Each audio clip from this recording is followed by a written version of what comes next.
ಅಂಗಡಿಗೊಂದು ಗುಡಿ ಪೂಜಿಸಿ ದಿನವಿಡಿ ಪತಿಯೊಳಗಿರುವಳು ಸತಿಯು. ಸತಿಯು ಅವಳೇ ಮತಿಯು ಅವಳೇ ಬಾಳಿನ ಹಾಡಿಗೆ ಶ್ರುತಿಯು. ಪತಿಯ ಏಳಿಗೆ ಸತಿಯ ಕೈಲಿದೆ. ಪತಿಹಿತವೇ ಸುಖ ಮಾಂಗಲ್ಯವೇ ಮುಖ ಎನ್ನುವ ಸತಿಯೇ ಉಸಿರಿರು ತನಕ.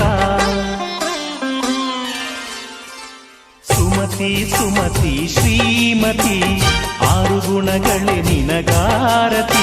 ಮನಕ್ಕೆ ಒಡತಿ